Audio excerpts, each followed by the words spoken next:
is limited everything to our own interpretation of God and what God is. If God is love and we say God is love, then we got to look at how do I see the love of God when it comes to just dealing with everyday things. Because otherwise I got a definition. That's why people can get hung up on who they like and who they love. Because love and like kind of like starts with L's. And we kind of like put them together, right? Have you ever said I like someone?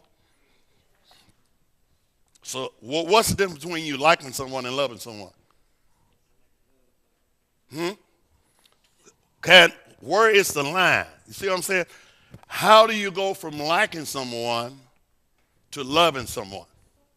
Or how do you go from loving someone to just liking someone? Where is the line? But see, there is no such thing as like. God never called you to like nobody. Right? But because we reinterpret it, we put a new interpretation up on love, whereas we got degrees. It's where I don't have to love you, but I do like you. I just don't love you. And yet, in the confines of that, we even find comfort. And at least we can say, I don't hate. Huh? I don't hate them, but I don't love them. Well, you just lying. You're going to do one or the other. You either love them or you hate them. But you ain't going to like them. Again, you like chicken and rabbits, but you cannot. Anyway, let me read us a scripture here to make us think we're in church this morning. In Psalm 18 and 11, we really need to dig deep sometimes. And in Psalm 18 and 11, it is so sometimes the opposite of everything that we think. God seems to show up on the opposite side of everything that we think. You know what I'm saying? It seems that we have drunk Kool-Aid that got us going down the wrong path most of the time. The Bible says he made darkness his secret. Don't you think that's kind of like a paradox or something? He is light. God is light. And then he'll turn around and say, but he made darkness his.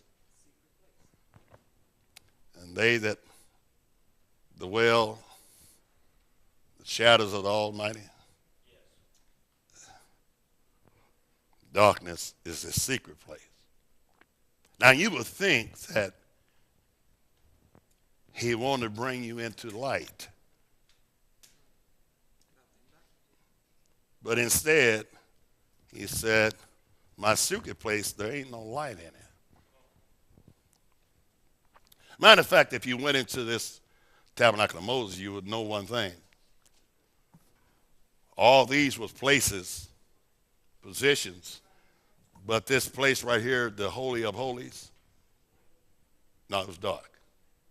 There was no light. Okay? The only light that was being generated in that was the light that God would provide. Yes. To the man that went in, there was no lights. He stepped into darkness. But inside that dark place was all the secret blessings of God. First of all, there was an ark that was covered. There was the bud rod, the miracles. There was the secret manna of testimonies. There are things that's in the dark place of God that you'll never get in the light because he hid it. Another reason why, I don't know if you've ever been in a real dark place. I've been down in one of those caves. I don't think there's anything more frightening than being in a real dark place where you can't, you can't see this. And you don't know what's under you, what's around you. Very fearful place. And so I've been in a place like that. It seems it disorients you. Because after a while, being in a dark place, you don't know what's up, what's down. If you turn around, you don't know where you're headed back to the door. Or did you turn around far enough? You're scared to take a step. We're talking about a dark place. But yet God says, though, I've hid some things in the dark place, my secret place. And he goes on and talks about his pavilion round about him was dark, the waters and thick clouds of the sky. See, a lot of things that we are running away from is the thing we need to be running into. A lot of things that we think is driving us away really is driving us to where we need to go. And God seemed to use all the things that's diametrically opposed to all of my human intelligence to display his stuff to me. Seem to find the things of God in all the, what I call odd places. But we look to find God in places we have considered to be the light. And yet God brings you to a place. You know what darkness mean in the Hebrew? Darkness always talks about a lack of your understanding. So God usually bring you into a place where you lack no understanding. Because when you start understanding stuff, you're going to mess it up every time. Okay? The moment you start thinking that you understand something, you're going to mess it up. Ain't been the first time, won't be the last. Because what God does is not, faith is not about your understanding of your situation. Faith is about you understanding God and believing God. So oftentimes when God brings us to those places, that's why the Bible says you don't curse your darkness.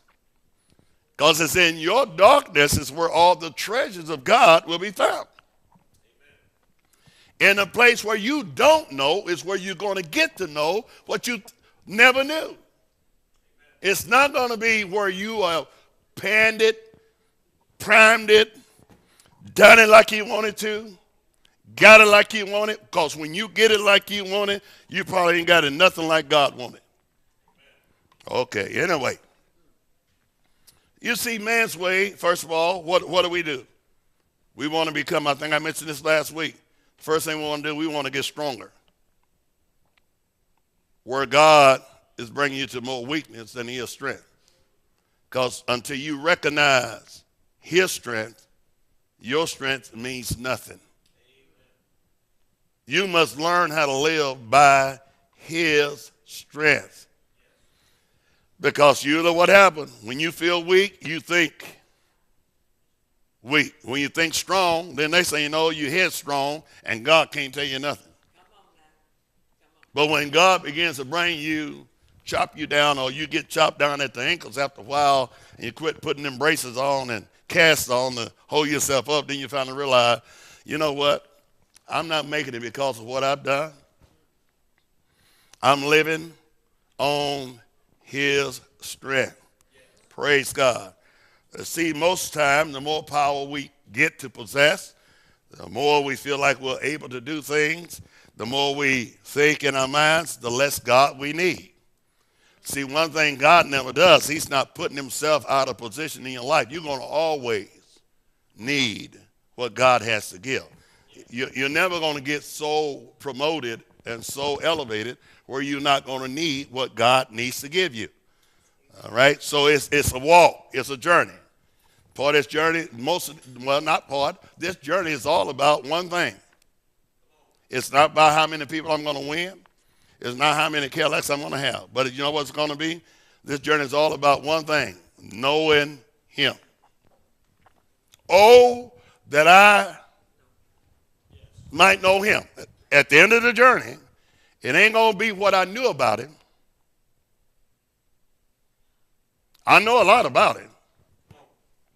I've heard a lot about it. But it's not what I know about him, it's what I'm going to know in him that makes all the difference in the world. Because in the beginning, when God started this stuff, he created a man. What was the man's purpose? Was it to know the animals? Get acquainted with the monkeys? None of that? Well, we got a lot of people kissing them whales and going on because they beaching and going on. They trying to get them back in the water. If they get out the water, let them get out. Maybe they don't want to live no more. But I ain't worried about the whales. I realize that in this life, the companionship, the knowing of God is the ultimate purpose of God. You cannot just know about him. You need to know him. You know, I wouldn't want the whole world. So if the whole world knew about me, so what? I want to find somebody that know me. You know what I'm saying? I want you to know me, not about me. Because everybody's going to have their own opinion about you. But if you know him, then you're not just living an opinion of someone else's opinion, but now you're living on the truth that you know. Praise God. Many times it's that what we would ask for in God, it wouldn't be what God would want us to ask. There are certain things in God that we cannot overlook. Processes of God that cannot be aborted. You know, we don't know how to make a man. We never knew how to make a man. God never created you to make a man. We have no idea what a man's supposed to look like.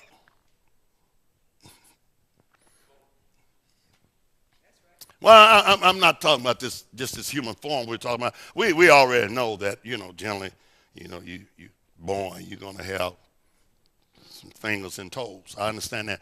But I'm not talking about just the shell of a person, but only God knows how to create a man that's after his own heart. So only God knows how to fix you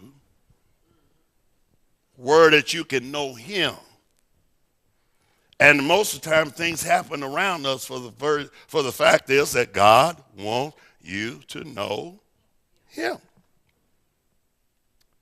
Well, if I can just understand my situation, sometimes your situation ain't going to change till you know him. How many times have we been plagued? I've educated myself in a lot of stuff. When they told me I had cancer, you know what I done? I went and picked up every book I could, try to figure out what it was about. Then I realized one thing, knowing the knowledge of cancer was not going to cure it. Was not going to help my cancer at all. All I got was more information about cancer to give me more faith and to believe in it. Right?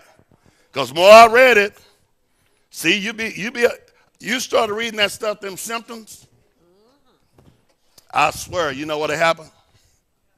You be going through every one of them. Oh, Lord, it's just like they said. Yeah, I lost my appetite. Yep. I did that when I fell in love the first time.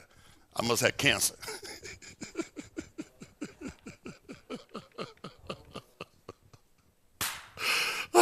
Well, anyway, forget that part.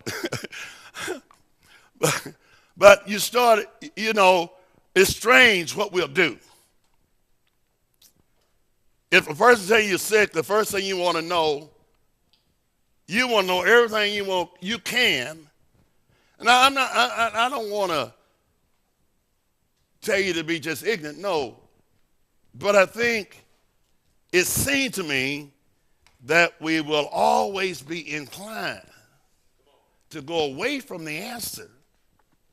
Because then it's not going to change. Well, the answer we have is constant.